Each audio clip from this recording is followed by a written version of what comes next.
What is going on, y'all? Welcome back to the channel. It's Course CTO, bringing you guys another Megaton Musashi wired video. I wanted to go over upgrade and overlimit.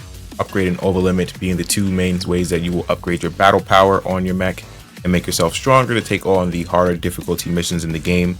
I wanted to kind of go over them because there are some resources and stuff like that that you will need that I wanted to explain a little bit more in depth as to how you get them, as well as to how you will go ahead and maintain and increase your rogue strength going forward. So when it comes to upgrading, this is going to be the main way to increase your equipment's gear rank. By spending credits, you can go ahead and upgrade your gear to your current player rank. Certain parts can be upgraded only to your current player rank, those being legendary parts, but certain other parts being iconic, legendary, and above can be upgraded to your player rank plus 10. At a certain point, when you're increasing your gear rank, you will need to use cores and gigatonics crystals. I'll explain where to get those later on in the video after I explain overlimit. Basically, you'll do this to go ahead and upgrade your gear and make yourself even stronger. This does give you a little bit of a bigger boost in the beginning than overlimiting, so I would definitely say to start upgrading your gear to at least your current player rank before you do touch the overlimit system, as this, I believe, is a much bigger stat increase than overlimiting. Now, when I say it's a much bigger stat increase, I mean initially. We're not talking about like over time, like when you start getting to plus 20 and plus 30. I mean from like plus 1 to plus 10. Probably just better to just upgrade your legendary gear to at least your player rank before you go ahead and start really investing in overlimiting, stuff like that. Now, I want to go over overlimiting and how overlimiting works. Overlimiting is what's going to let you increase the stats and one random skill effect of your parts and weapons. The only equipment that can be overlimited again are legendaries and above. Overlimiting will require Megatonium ore. I'll go over that again at the end of the video after I go over upgrading and overlimit. At a certain point, it would also require Megatonium ore. I'll go over where to get that as well.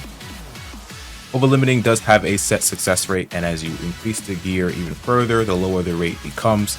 So it's not that low. It's about like 100% to about 90% from like 1 to 10, and to about 80% to 10 to 20, and then 30 is about 70%. So it's not really that low. And as you do fail, it does increase the success rate. So if you keep failing over and over and over again, you will eventually get a much higher success rate so that you can guarantee that you will succeed. When you do fail, you also get some of your resources returned as well. So you're not losing all of your resources when you do overlimit. I thought originally you were, but you don't. So don't worry about that. If you do fail, you do get some of your resources refunded back to you. Once you do reach overlimit level 10 or above, you will gain a cross passive effect. Cross passive effects are part specific. So like for example, Yoshitsune, you can get a cross passive effect that gives you increased greatsword damage. And when you reach overlimit level 10, you will get that cross passive effect. It does work for every rogue on the battlefield. So when you're in co-op, you actually do spread this to all your teammates, as well as when you're playing solo, you spread this to all the rogues that you're controlling as well.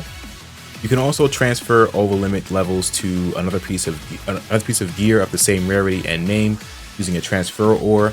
I'm not really sure exactly where to get these from. I haven't really gotten any transfer ore or anything like that myself, or at least if I have, I don't know where I did get it from.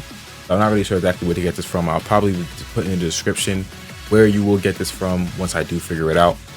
But for the most part, that's exactly how overlimiting works. It's just a main way to upgrade your perks as well as your gear even further. So how you will get these resources, for the most part, you'll get them by dismantling. As you dismantle epic and higher rarity parts, you'll get Megatonium ore. As you dismantle iconic, legendary, and higher parts, you'll get gigatonics ore or gigatonium ore. You want to make sure that you're dismantling certain parts that you specifically need. So if you need gigatonics ore for your right arm, make sure that you're dismantling iconic, legendary parts for the right arm. If you need them for weapon, make sure that you're dismantling them for the specific weapon type. For example, if you need gigatonium or slash, you want to make sure you're dismantling slash based weapons. Same for destroy, and same for the ranges as well. As for cores, they work similarly in the same way that you want to be making sure that you're dismantling certain elements depending on if you need an elemental core. So if you need a lightning core, you'll want to dismantle lightning based weapons.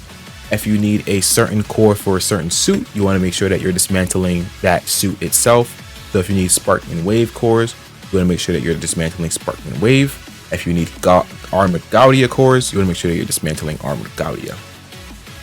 You can also get a lot of your resources from farming Dreadnought missions and doing treasure and getting treasure containers and opening up those treasure containers. And that's how you will also get a lot of your Megatonium ore and stuff like that, depending on how lucky you are or how many boosters you have. I would say that farming Dreadnought missions is probably the best way to get a lot of these resources, since you will get a lot of upgrades, or not even just upgrades, well, a lot of iconic legendary parts and epic parts as well that for you to dismantle at your leisure by just farming Dreadnought missions. And you get quite a bit of treasure boxes as well by doing them as well. So I think Dreadnought missions are definitely the best way to go in regards to farming these resources as well.